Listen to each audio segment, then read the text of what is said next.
This is Scott Schreck, Executive Director of the Eugene Symphony.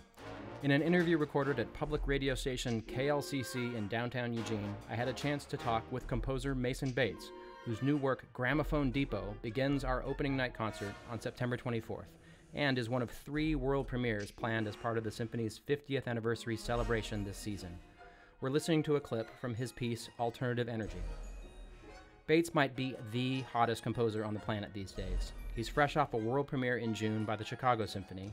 He's writing an opera based on the life of Apple founder Steve Jobs that will premiere in Santa Fe in 2017. And he's just starting a 3-year term as composer in residence at the Kennedy Center in Washington, D.C. And when he's not composing music for some of the country's biggest performing arts groups, he DJs shows at dance clubs in San Francisco where he lives. I asked Mason when he first encountered music. My father had, he still does, this pile of swing music on vinyl that just seemed to be perpetually playing when I grew up, and I actually, refer to it in the program notes. That's probably the first music I ever heard, just because he was always playing those records.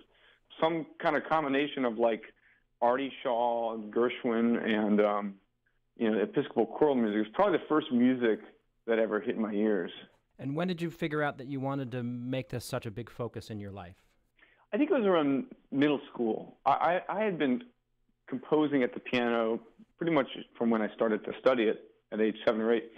But it wasn't until I got to be about 12 or 13 that I really started to use discipline in my composing, trying to create real form and write music that was a little harder for me to play than improvise, and I would have to practice. So, yeah, it was there, and it was actually through my middle school choral director, who was also my piano teacher, that I found a real mentor. She kind of sat me down and said, "You've got a real gift, and I want to help you develop it."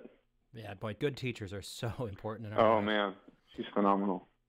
So, Mason, which came first for you, composing at the piano, composing for small ensembles, composing for orchestra even, or this sort of DJ side of you? And how do those two worlds sort of collide in your life? Well, Richmond, Virginia doesn't have like a thriving DJ scene going on at the foot of the Stonewall Jackson Monument. It's a pretty old school town. So I actually didn't encounter electronica until I went to New York at age 18. And it's interesting. It kind of seems to be the story of a lot of DJs. They kind of hit it when they go to college because that's when they're first out of their kind of bubble of childhood. For me, what was interesting was that I was hearing electronica and different kinds of dance music, having already written for orchestra. I started writing for orchestra about 14, 15 when a choral conductor heard one of my religious pieces that was just written for my school and said, "Hey, write for my orchestra." So I actually heard this electronica and was amazed at the variety of sounds, just these beautiful textures and rhythms and harmonies. And I think at that moment I realized that no matter the cultural difference between these two different musics, the listening was actually not so far apart. There wasn't like a vocal line, there weren't lyrics. It was like textures, rhythms, harmonies, because electronica, unlike most pop music, doesn't have like a lead vocalist. So it's really driven by those textures, just like the orchestra. Yeah, makes sense. So tell us a little bit about Gramophone Depot, which is the piece you've written for us here in Eugene. Yeah, it's interesting you asked about my first music I heard. There was something about that crackle of jazz records on vinyl that to me is so warm and so nostalgic. Obviously, there's an acoustical property of those, that medium and that kind of music. But obviously, to me, it also is kind of woven together with, my father and hearing him constantly talk about the different greats of the swing era. I think that music really got into me, even though I never really thought about it at the time. And it's informed so much of my harmony and my rhythm in the years since. Even when you can't always tell, obviously, usually there's some kind of jazz harmony working in the background. So I wanted to have a piece that, had this sort of shattered kind of jazz energy that, would be celebratory and also maybe a little little whimsical, a little off kilter.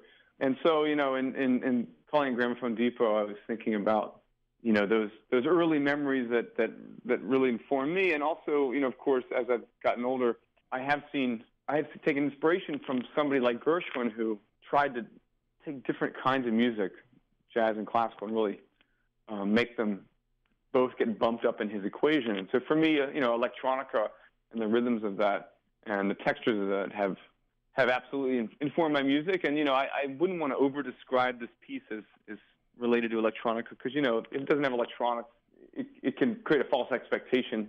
Mm-hmm. But you definitely can hear, the kind of running, clicking, perpetual motion kind of sound of electronica running through the percussion section.